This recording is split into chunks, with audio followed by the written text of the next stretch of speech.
Coach, thank you very much for joining us. So I'm going to do a quick little intro. So welcome. This is the Talent Champions Council Masterclass with a true legend in Coach Vermeil.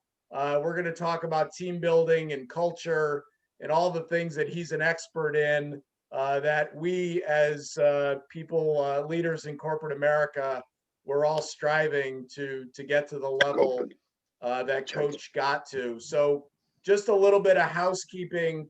We are going to try to leave some time at the end for a couple questions. What you'll do is just raise your hand, and we'll just kind of call on you. You can ask your question directly to Coach Vermeil, and we'll see what we can get in. But we're absolutely thrilled to have you, Coach. For those, I don't know how anyone could not know this stuff, but so Coach Vermeil is truly a legend. He is, I believe, the only person ever to win Coach of the Year at the high school level, the junior college level, D1, and the professional ranks. That is a pretty insane achievement. So he knows a thing or two about team building.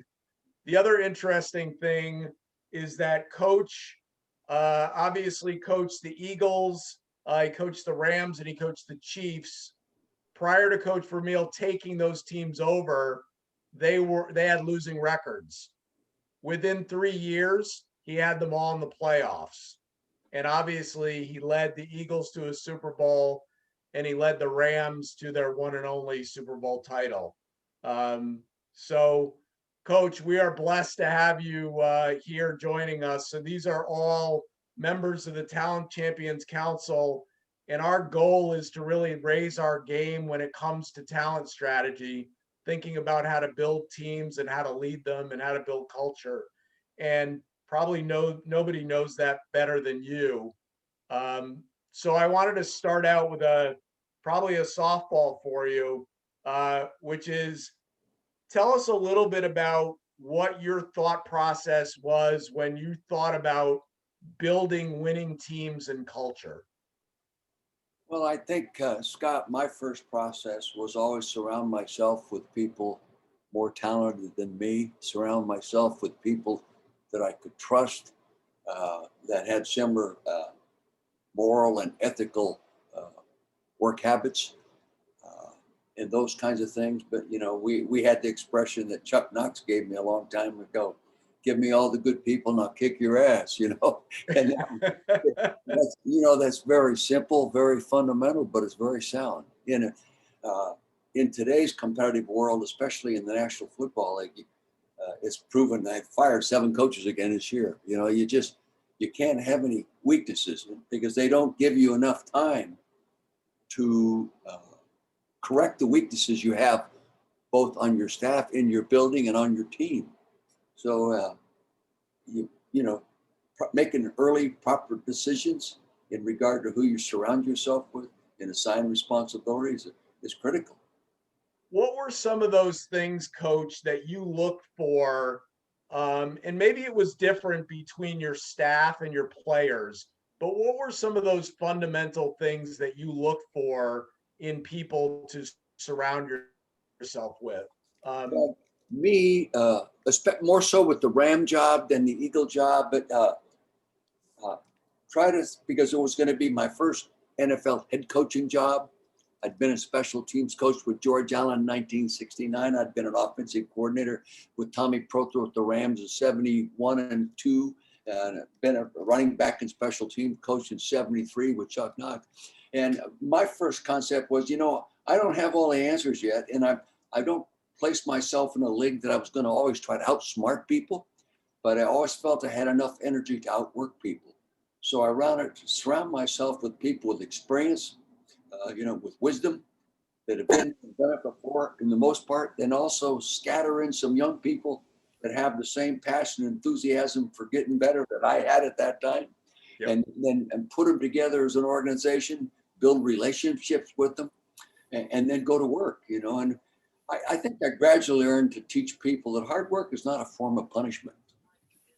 It's a solution. And many people look for rewards way too soon, Yep.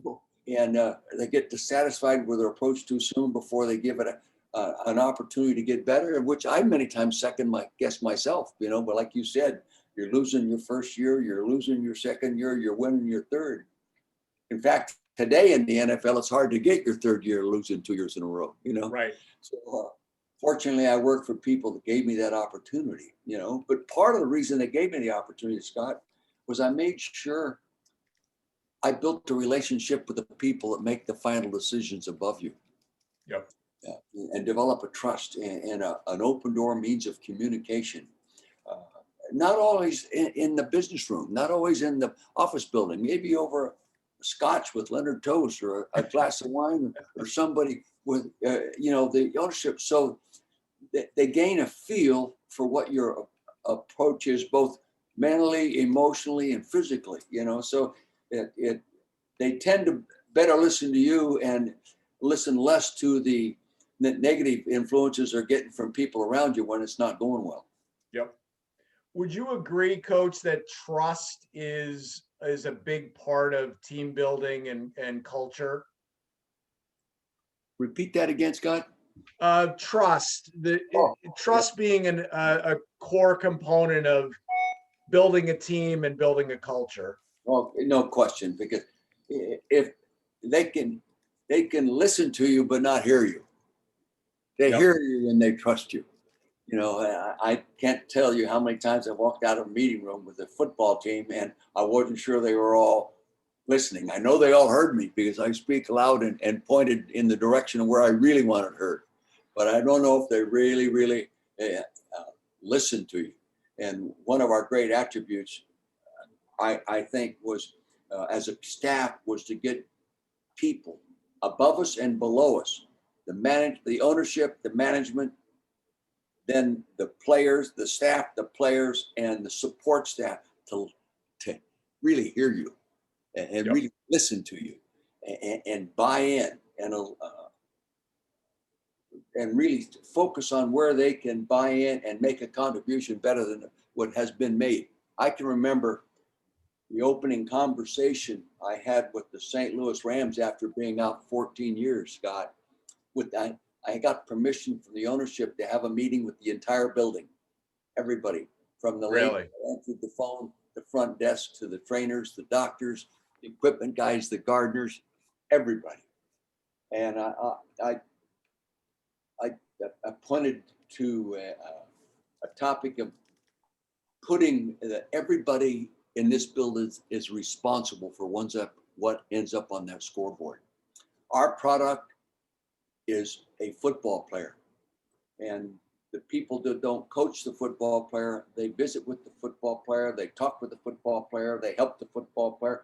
So he's our main product. And what we have to do as an organization is make sure we take that product and make him better by the time we compete with somebody else doing the same job. And right. I've had much feedback, probably more feedback on that conversation with that organization than any other organizational feedback I've ever received. I mean, from secretaries to people, because they just thought they had a job to do and never were really asked to be included in the outcome. Right. And held responsible for the outcome. Like I say, the scoreboard counts for everybody in this building. And not just me, the head coach who gets fired first, not the quarterback that gets booed. Your responsibility. If it wasn't important to the success of this building, you wouldn't be here. We wouldn't need you. And I really built on that. We built on it on the field. We built on it. And I'd get the entire PR department. Thursday night, we're all going out to dinner together. We're going to sit around a glass of wine, a big steak, and we're going to talk about the problems we've already had and the ones we're going to have and how we're going to solve them outside the meeting room. Yep. And I think it brings people together and it eliminates barriers. Some people like barriers of levels of command. I really did. If I could get a good idea from the janitor, I'd steal it from him, believe me. Right. And I think it helps build a level of camaraderie that creates a momentum swing in how the building thinks. And you use the term culture. I use the term a lot, environment. Build an environment in which people enjoy working in, even when you're getting beat, even when it's not going well, because a lot can be learned from that. So, there's no, I'm not saying I'm right. I've worked with and for 25 other guys that carried the total title as a head football coach in the NFL. And everybody's a little bit different. Yep. You've got to fit your approach to what you sincerely believe in and represent and can communicate and sell to develop the trust that you just asked about. With Coach, with a 14-year gap, which I remember so well after your stint with the Eagles and then an incredible broadcasting career. And then it was like, wow, Coach Vermeil is coming back. Tell me a little bit about that decision-making process. And in building the Rams, was that different from the way you went about building the Eagles? Good question, Scott. Really, in building the Rams, I went back to how we rebuilt the Eagles. Okay, I went back to that process, which you can't do anymore. That process is now all controlled by the Players Association. How much time you can spend on the field, how many days to double days, how many padded practices you can have, everything, how many players to training camp. That is all governed by the Players Association, an agreement with the owners. So you can't do it that way anymore. But that's what I went back to my practice routines, because at the Eagles, my first 2 years, we did not have a first, second, or third round pick. And my third year, we didn't have a first and second. So we didn't get a quality draft choice until my third season, and that was a third round pick. So you couldn't rely on just bringing in better players. You had to start with a process of making each player you have better than he was when he was losing. And but you did bring in amazing players. I think one of the things that I had learned about you that I thought was pretty amazing is I'm pretty sure that in '99, when you won the Super Bowl with the Rams, there were only 4 players on offense and 4 on defense that were there when you took the job. Yeah, there's actually a total of 9 guys. In the Eagles, there were a total of 12. But I'll tell you, those 12 guys in Philadelphia, hey, they're still my closest friends. They're like second sons to us. Yeah. And I just had dinner with one on Sunday. Okay. And the Rams, those 9 guys, what great examples. They said, all of a sudden, I lost you guys here, at least me on screen. I don't know. Yeah, I can still see and hear you. There you go. But anyway, it's amazing what a great examples they become for everybody that comes in the organization. Yep. Yeah, I don't have to be in the room, the meeting room or the field or game. I don't have to be there. They set the tempo, because they have paid the price to be there. And it's so much tougher to do that today. You're so much more dependent upon having a better player when you start than before. And also in Philadelphia, my scouting department group, we did an unbelievable job with 5th, 6th, 7th, 8th, 9th round picks. 16th round picks made our squad. In the old days, we used to have 16 rounds. And we did a better job of evaluating those. Our performance deteriorated in that area when we were able to start picking first, second, and thirds, believe it or not, because you spread yourself thinner over a larger group of people. Right. So what was it that you were finding in those late round picks that ultimately contributed to an awful lot of W's going in that column? Well, performance that wasn't developed yet, athletic skills, talent. But how do you see that, Coach? How do you see that? Because they haven't developed it yet, but so you're really seeing potential. Yeah. You're seeing the future. And I think as leaders, that's what we need to do is we need to see where somebody's at today. But more importantly, we need to have the wisdom that you had, which is to see where they can go. Yeah. you have to see if I had any one great success in the NFL, it was determining the quarterback I had and where he was going to end up being. Okay. And I can give you three great examples. Ron Jaworski was a second round pick of the Rams. I traded for him and brought him back here out of Youngstown State. Now, he didn't come out of LSU, Alabama, Ohio State. And he really wasn't projected to be the most valuable NFC player in the year like he was in 1980. Yep. Kurt Warner certainly was not projected to be a Hall of Fame player and the most valuable player in the Super Bowl. Trent Green was not projected to be in Kansas City playing the Pro Bowl. None of them were. So you as a coach in those critical positions, like you just said, you've got to have in your mind what you think this product is going to end up being somewhere down the road, because you see these certain attributes in him that fit into what you're looking for. Number one, with a quarterback, what happens to the ball when it leaves his hand? Okay. Yep. If it really goes quickly and out there and spirals tightly and goes pretty close to where he's supposed to throw it, that's a starting point, and then you keep adding attributes to that ability, because if he can't throw the ball well, or especially in the NFL, then you aren't going to improve him that much. But if you see it, then you build on that. You build on that. Like I used to say, I'm going on what I see, not what I'm told, not what I hear. I'm going on what I see. I can remember walking off the practice field in St. Louis in 1998. Kurt Warner's our third quarterback, meaning he's running the offense for the scout team. Yep. And I would say to my secondary coach and my defensive coaches, as Kurt was running the opponent's offense that week against him, say, either this kid can play or our defense stinks. Because every time he threw the ball, it went to the right guy. Complete. And pretty quick, you have to eliminate the thought, well, God probably could never do that in front of a lot of people in the NFL. Christ, he's only an Arena League player. No. But I continually went with what I saw on a daily basis. And it kept reaffirming, what's the word? But anyway, it kept telling me, if this kid's given the right opportunity, he might be way better than everybody else thinks.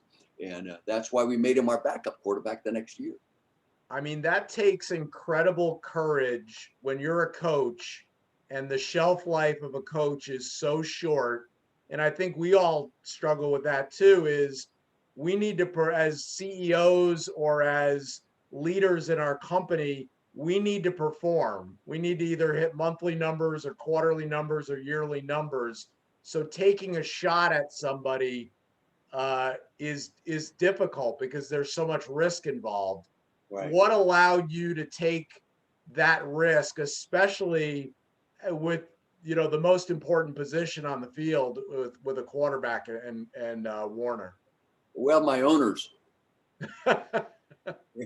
because regardless of what kind of a coaching job you do, you have somebody or a number of people that are above you, and when they give you the vote of confidence to do what you think is best for our organization, that gives you more confidence to be assertive and confident in making your own opinion. Plus, especially in the Eagles and the Rams, not that, the Chiefs was not a lousy organization when I took that over. That was a good organization. And I didn't have 51% vote in personnel there. I didn't need it because I knew the people that hired me, But at the other two organizations, they allowed me to surround myself with people that I trusted.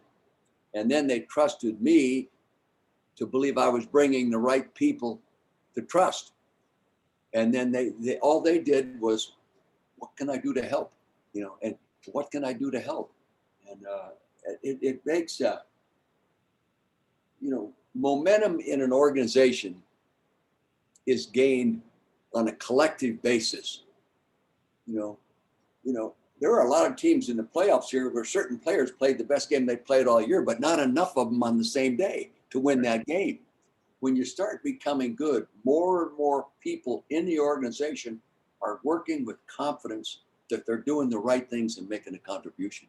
And that all of a sudden you gain a momentum swing in your organization. And boy, that's why you see some of these teams get these great runs, and then once you get it there, keeping it there is the tougher part. With Philadelphia, the tough thing we had is after the Super Bowl, in '81 we were in the playoffs, and we started out 6-0. We were the only undefeated team in football in '81. But the value of those 8 quality players, first, second, third, first and second, like not being there, and the guys that we had that we got there were starting to get old, and then we didn't have those guys to keep that momentum going. See, and then I didn't, and then I got too involved myself, and I didn't do a good job. And but it's always a collective thing, and the older I got, the more I appreciated what else somebody else could contribute. Did those 14 years in the booth, did that make you a better coach? Did it give you different perspective when you came back and coached the Rams? Oh yeah, no question. I'll tell you why.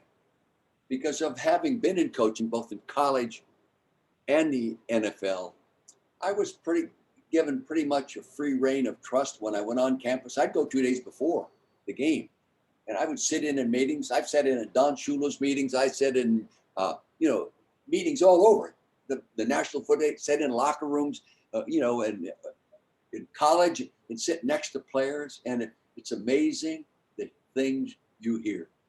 And I would also had opportunities to evaluate how people were doing things, and I would compare how we would do it. And so many times I saw things, God, that's a better way than I was doing it. There were times I saw things, I was doing it better than they're doing it, in my opinion. Okay. But there are echoes that ring in my ears from what I sit down in a locker room next to a player and hear what he has to say. I can remember sitting in a locker room day and a player walked by in front of me, and this great linebacker said to me, Coach, if I was running this team, that guy wouldn't be on this football team. He says, we don't have discipline problems because we don't have any discipline. You know what? And this guy was an all pro. Yeah. And that tells me NFL players, regardless of what you think, they want a disciplined organization. They want everybody on the same page. They want everybody treated equally, from the third guard to the starting guard. They want it. Now, they may bitch about it a little bit, but deep down inside, they want everybody on the same page in regard to discipline and structure, and they don't like favoritism. I can remember, Marnie will remember this guy, Claude Humphrey. His career was almost over. He quit the Falcons, retired, and we brought him out of retirement, got him playing again. And I remember going to him on the practice field one day in double days. And double days in the old days were full pads, 2.5 hours each practice, and very tough practice sessions. And saying, Claude, today I don't want you running the sprints after practice. I'm going to give you a little break. And he looked me right in the eye and said, Coach, are the rest of the guys running? I said, yeah. He says, then I am too. If you said that now to these multi-million, there are teams that give the multi-best defensive linemen practice off on Wednesday. Right. Like Claude Humphrey would not take a practice off. Why? Because the other guys didn't get it. So you can build this into an organization. I don't care if it's in the football world or any business world. I think it's important. And I learned some of that from watching other coaches, listening to coaches talk to players, and I would say that's not a good way to say the same thing. Yep. No, there's a better way to express that you're upset without being demeaning. You solve the problem, you discipline the problem, not the person as much. Define it. Who was the best coach that you coached against, and why did you admire them so much? I would say probably I felt Tom Landry was. When in my era, I was coaching against Tom Landry twice a year. Yeah. Okay. The Don Shula's, the Bud Grants, these guys, the Don Coryells, all these guys, and then the young ones coming up later, coaching against Chuck Knox, who I coached with. And I like coached against George Allen. He was coaching the Redskins. He brought me into the league, you know. But Tom Landry was the one. I had such admiration and respect for him, and he was such a classy human being, you know. And Coach, even as a lifelong Vikings fan, I still like.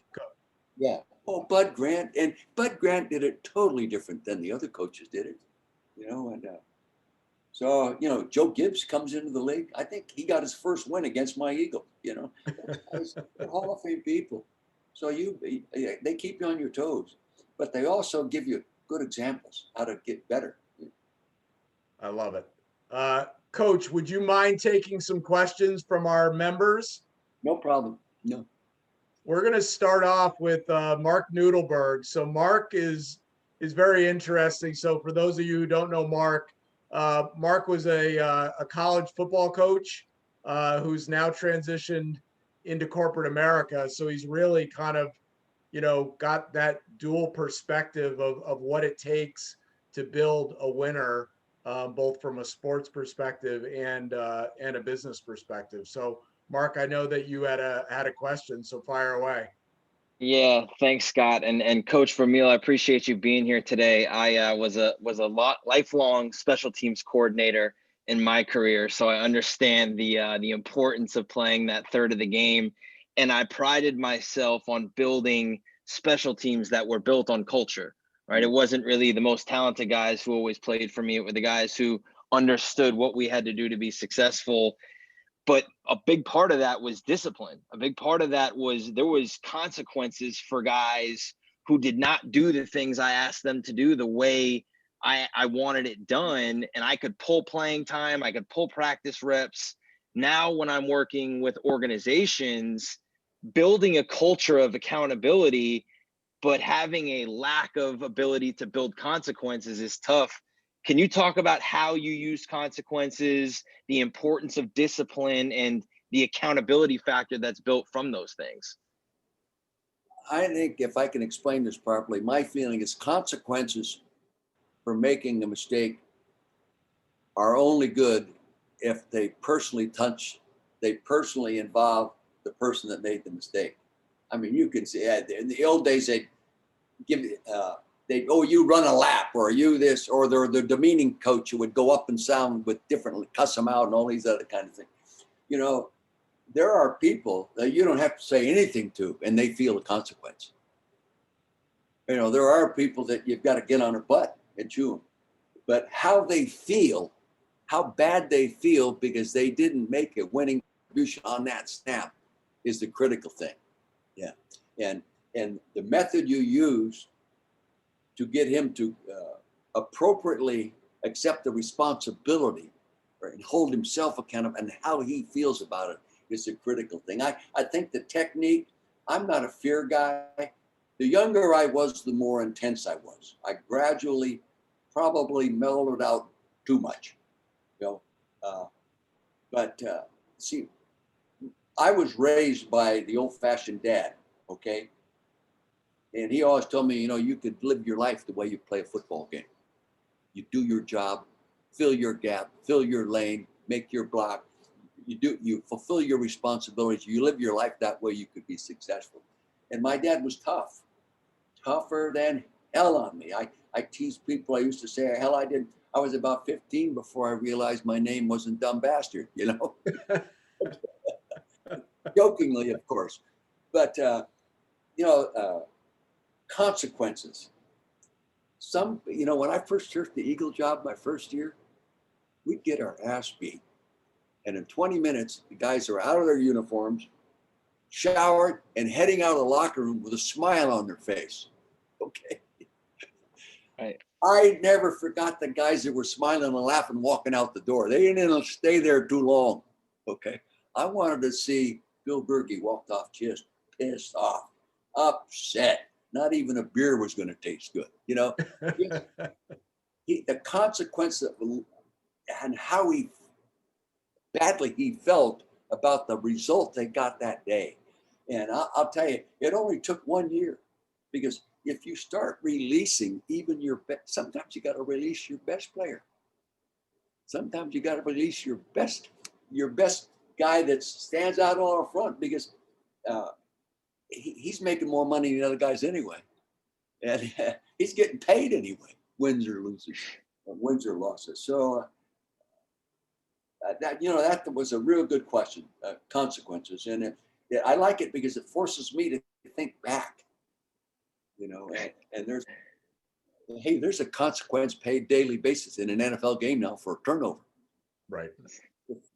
My last 5 years in coaching, I promise you, nobody in the league coached more. Take the ball away. Don't give it away. Take the ball away.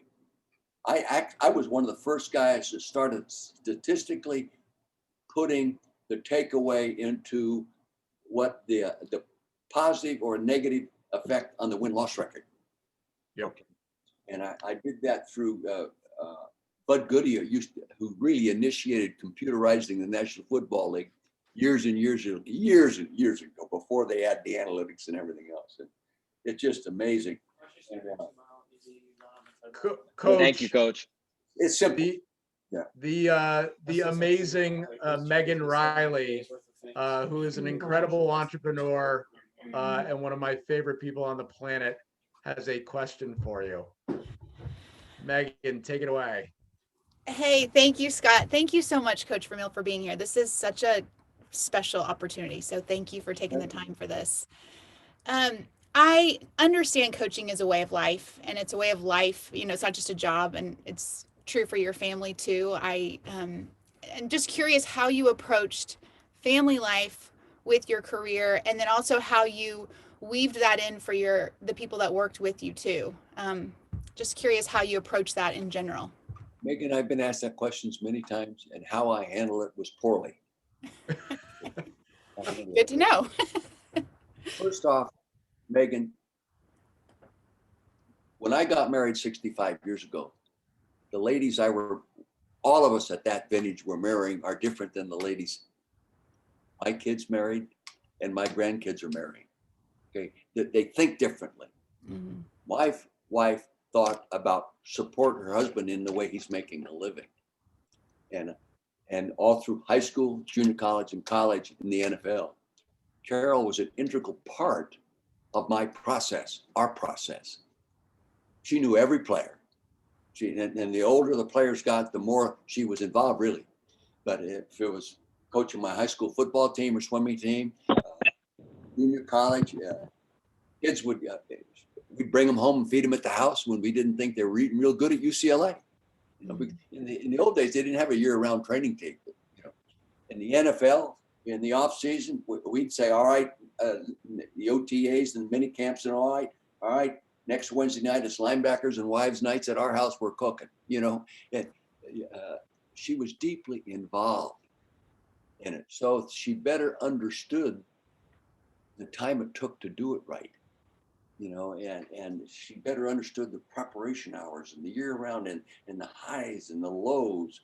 And, I've had a number of players, and I'm not bragging when I say this, Megan, because I'm talking about my wife, say to me, Coach, I sure hope I can develop the same relationship with my wife that you have in yours in my future marriage, because you can see that she's intricately involved in the whole process of you being a head football coach. Today, women have careers beyond what and they really don't share the one experience of the husband bringing in the income and what he does for a living and how long he stays at a job and all these kinds of things, because they have their own interests and they leave at 8 o'clock in the morning, go to work, come home 5 o'clock. That was totally different. So I think it's much tougher today on people in my profession. I know this for a fact because I have coaches coaching in the league, and I have some of my assistants that work for me that are on staffs that have young assistants, and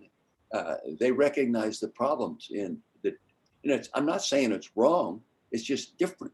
And you can understand that as well as anybody. Yeah. I appreciate that. I think it's nice too when you have a supportive family, when you're doing something like you did, having that support and their involvement, I bet made the ride a lot more enjoyable too. Yeah. And I think at the end, I think my sons were almost glad I wasn't coaching anymore, because they would be so uptight every weekend, especially when I was in Kansas City, they're here in Pennsylvania. Grammy would ruin their weekends if we lost. It'd ruin their whole week, because they're so emotionally involved in this one occupation, football coaching, but I'll tell you this, the highs are wonderful. My two sons have stood on the sideline of a Rose Bowl and 2 Super Bowls, 2 NFC championship games, playoff games. They've had Terry Bradshaw run out of bounds right in front of them, Hall of Fame players. So they experienced some things nobody else had experienced. Thank you. So I appreciate it. I know Michael Goldberg, I think, gave Greg Briscoe a high five when you mentioned Coach Landry as your coach that you admire the most. So I know Michael has a question. Michael, fire away. Thanks, Scott. Coach, thanks so much for your time today. So I wanted one of the things that I admire about you, number one, is you don't hide your emotions, which I think is very difficult, or it's hard to do. So I really appreciate when you showed your emotions. You weren't afraid to cry on TV. You weren't afraid to put that out. The other thing I admire about you is you look at the underdogs. So Kurt Warner was the underdog. But my favorite, and I grew up more of a Redskins fan before I moved to Dallas and married a Texas girl to become a Cowboys fan. But probably the greatest underdog, in my opinion, was based on the movie Invincible, Vince Papale. And number one, how accurate was that story? And number two, what did you see in Papale? What did you see in talent, in his talent, to bring him on as someone that hadn't played since high school to come onto the team? Well, that's a simple one, really. As I said already, we didn't have any draft choices. There was no limit on the number of kids you could bring to training camp. And we had this open tryout. George Allen taught me that concept when I worked for him that year. He used to call it the circus. We're going to have a circus this weekend. And it's amazing, all different sizes and shapes. But at the end of that day, the one guy that kept catching your eye in the agility drills and running with speed was this Italian kid from Philadelphia. So, he would have paid us to sign him. So we gave him the opportunity. And we ended up letting go a special teams receiver, MVP special teams player from the year before in the Eagles to go. And we got him a job in Buffalo and replaced him with Vince Papale because Vince lived in Philadelphia. In my own mind, I said, we're not going to be a very good football team. It's going to take a while. And if we have a few positive things that people get excited with and identify with, that would be good. They used to cheer him when he came on the field once he made the team, And the story is true. The facts in the movie were not. A lot of things were not true. And I'll tell you, they gave me the script or manuscript to read.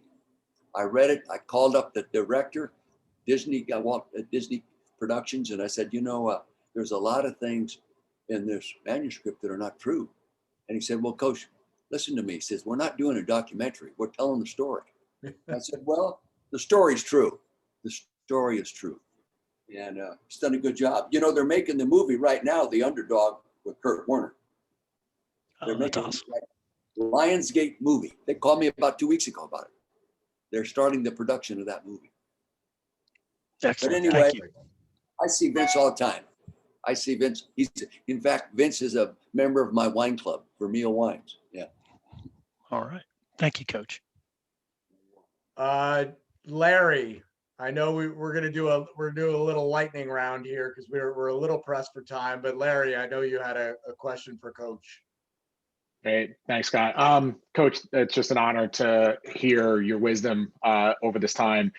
Real quick, I think everyone on this call is a product of discipline and vision and working hard and doing all these things. What I want to know from you is, how did you celebrate your successes? How did you know when to take a pause and kind of sit in the present moment to let it all sink in and let everything kind of catch up to you? I'm curious that, because I struggle with that. It's like, you achieve something, it's like, well, I gotta get right back at it and I gotta keep going. And I think you can get exhausted by doing that a little bit. Well, that's a great question, and I'm probably the right one to answer it. I did a poor job of it.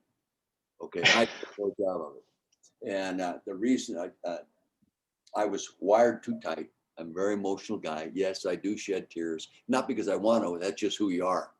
You know, that's who you are. I used to be embarrassed by it, but later you learn to accept yourself as you are. But I think this. I lost the ability to enjoy a win. I'll never forget this. We beat Dallas in Dallas. Took 4 years to beat them. 4 years to beat them on a Monday night game. We're on the plane flying home. Carol traveled with me, and I'm not smiling. I'm like this. I'm gonna get my. She says, "What's wrong with you? Aren't you going to enjoy the win?" I says, "You know who we're playing next week? I'm already turned up and on in regard to the next game, and it prevents you from enjoying and the emotion of winning. And in a way, enjoying the emotion of winning, when you learn to do it properly, releases the pressure so you can refill as soon as you get back on the job. The other thing that happened to me, and the reason I left the Eagles, is that I couldn't handle a loss. I'd lose the ball game, okay? Now, I couldn't get over the evaluation process of why I lost. And I was great at blaming myself. And there's certain things, you know, if a running back fumbled, I'd say, well, if I hadn't called that running play, he wouldn't have fumbled it, you know? And it would interfere with your preparation on Monday going for the next game. So that's why I ended up, they use the term burnout. I didn't take time to enjoy the success and refill my tank. And then when I lost, the opposite was true. I couldn't turn it off so I could better focus on getting ready to do a better job the next week. I found myself at times on Friday preparing for another game, thinking what I should have done last week to win the last one. And that's a distraction and focus on getting ready to win the one Sunday. And that's probably the number one reason I had to leave coaching. It's a vicious cycle. It's a vicious cycle. And once you fall into it, it was for me very difficult to get out of. I think those words of wisdom is something that probably every single person on this call needs to repeat to themselves multiple times, because that's a game changer. And let me interject a thought here, okay? I think it's important. My last year at the Rams was 1990. Okay, if we don't win that year, we're going to get fired, no question about it. And I would deserve to get fired, but I knew we were going to be a pretty good football team. Did I think we were going to win a world championship? No, but I thought we'd be a playoff team, and you never know. That year, I decided the night before a home game, there would be no team meetings. We would not go to the hotel, and everyone would stay home in their own homes with their wives or their significant other or whatever. They're going to all be responsible, coaches and players, for their own discipline the night before a game. You know what our record was at home? 8-0. 8-0, never lost a game. I was out a year and I went back to Kansas City for 5 years. We never took the team to a hotel the night before a game. When I tell young coaches that and other coaches that, they think I'm crazy. They think I'm crazy. How could you do that? I said, that's because I trust them. I trust them to do the right, and I trusted them to discipline themselves within it. You know, I can remember, Marnie remembers his name, Jerry Sizemore. Great football player, one of the great human beings I ever coached. Comes to me one day in the locker room, he says, Coach, we got a problem on our team. Do you want to know about it, or do you want me to solve it? I says, Jerry, you're bigger and stronger than I am. You solve it. He never came back to me, you know. But when you get a team like you want them, thinking the way you want them, and their priorities aligned, I like I say, I'm not bragging, and I think I would do it if I went coaching tomorrow. I'd do the same thing. But that gave players the night before the game an opportunity to relax. It gave the coaches a night to sleep better and not be grinding, things like that. We get up, met for breakfast as a team, went to the stadium and played our games. And we had a very impressive home game win-loss record in Kansas City. So, yeah. Coach, I don't want to leave this call, and I'm putting my dear friend Marnie completely on the spot, but I think she's up for it. Marnie, if you are still on, I am, of course I'm here. I'm hello actually there. funneling you. Well, I just sent you, if you want to share it, a picture when Coach Vermeil was talking about how Mrs. Vermeil was so involved, that I just sent a picture that I found by going through my scrapbook of Mrs. Vermeil and Coach and Carl Peterson during probably one of the earlier drafts, like 81 or something like that. Yeah. And it's a great photograph of the I three of know you that all. picture, Marty. In, I know that yeah. picture. I will definitely share that with the group, but let me introduce Marnie. So Marnie is the reason why I even know Coach Vermeil. Marnie, her grandfather was Leonard Tost, who owned the Philadelphia Eagles and was smart enough to hire one of the greatest coaches of all time in Coach Vermeil. Her mother, Susan Spencer, is the first and only general manager in the history of the National Football League. And Marnie is one of my absolute dearest friends. And when I was writing my first book for charity, Standing O, which you see behind me here, I was talking to Marnie about who I should have write the foreword. And she said, what about Coach Vermeil? And that's how I first got to know Coach. And my admiration for Coach and for Marnie is off the chart. So it's so cool to see you guys together, even though it's Zoom. But Marnie, I was wondering, do you have I can't imagine that you have a question for Coach because you know so much about him. But I'd love to hear you guys talk for a minute or two.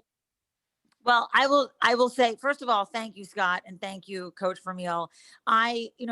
It's one of these great privileges in my life that when you see the words that light up on your phone, Coach Vermeil, it's kind of like getting a phone call from God. Okay. And it just The like only everyone, voicemails I have saved on my phone, by the it way. just takes my breath away because I have been so fortunate. Yes. My grandfather and Coach Vermeil shared, many Dewars and Perriers and many tears. But what I think that some of the great things that I learned from Coach Vermeil, and I'm so fortunate, and I know he can share these stories way better than I certainly can, is the emotional investment of being able to emotionally invest yourself in people. And that I think is one of the great takeaways that I've learned from Coach Vermeil, that if you're not invested in people, you can't collect. And, my grandfather would say that, Coach Vermeil would say it. It's something, and he has really, truly, been able to take that message and transfer it to so many people. And that's why I think his legacy is so strong. He emotionally invests in people. And that is such a rare thing these days, especially with technology and everything. So, Coach, obviously, I know that you and your father, were really, really tight and had a really wonderful bond. And then, when did you first realize that your special, like magical power was the ability to invest in people? Like, how did you realize that? Well, I don't know. I appreciate your compliment. The first thing you got to know is yourself. And I started recognizing my very first year as an assistant coach in high school, Delmar High School, 1959. I was assistant football coach and head track coach. And I found myself really getting close to the kids that had a great passion for the game. And they just excited me. And I just felt myself wanting to hug them, and I can remember I was given the opportunity to speak at the football banquet after that year. Well, I think we were a brand new school. It's just first year of the school. I was given the opportunity to speak about the lineman or something like that. And I got up and I started speaking about this one kid, Bobby Stewart. And I got tears in my eyes. And I said, what the hell am I doing? And but I'll tell you this, I knew at that time, I felt emotionally connected to that kid because of what I saw in him every day. High school left guard, okay, and what it meant to him to play, even on a losing team. And much he loved it, and how much it was a positive influence on the kids around him. And that really initiated, that's the very first experience I had in my career where I saw these things in the kids I was coaching that touched me emotionally. And then each year I coached, it seemed like more and more of those kind of people touched my life. And hey, the last year I coached was, shit, I was in my late 60s, okay? There are people on the roster to this day, I get emotional talking about them. So it's something it's within you, and it's not driven by if they're all pro. It's not driven by if they're in the Hall of Fame. It's driven by who they are and what they demonstrate. And those kind of things really attract and pull emotion out of me. You know, and not too long ago, Marty, within this year, you know, Schwarzkopf made a statement that made me feel better. He says, you know, I don't worry about the men that cry. I worry about those that don't. And then later, he was interviewed on 60 Minutes, and he brought that up. And it made me feel a little bit better and less self-conscious about being on the emotional side of a personality. Well, Coach, you are an absolute treasure. I can't thank you enough. I know all of our members are, I've been getting texts like crazy. People are blown away. And I know that people are going to take the lessons and the words that they heard today, and they're going to apply them in their business, and they're going to build better teams and better cultures because of you. So I appreciate your support. You know, I don't reach out that often, but when I do, you know, it's always like, yep, I can make that happen, Scott. And that means the world to me. So Marnie, thank you for the introduction. Coach, thank you for an inspirational hour with this group. And I know that we all became better because of it. I'm not letting you go, though. I need a Super Bowl prediction. What do you got?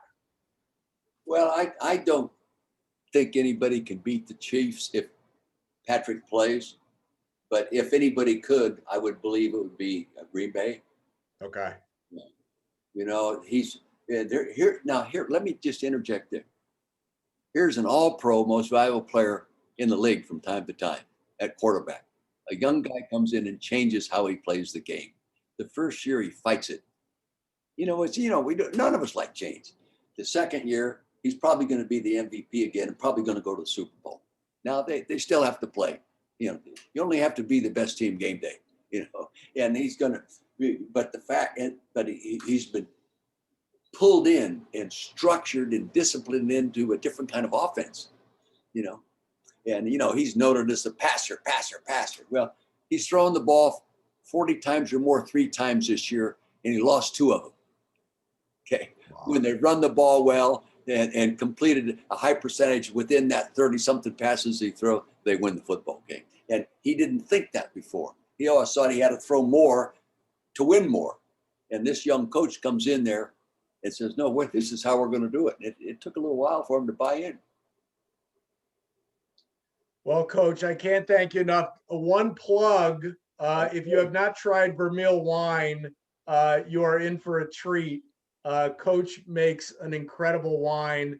And from my personal collection, this bottle is signed by Coach Vermeil. We're going to raffle this off to one of our Talent Champion Council members. So you guys are in for a treat.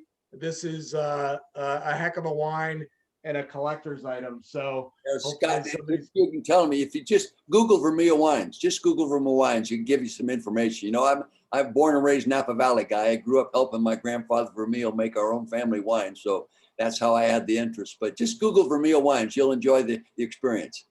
Thank you, Scott. I'm signing off. Take care. Thank you, Coach. I appreciate it.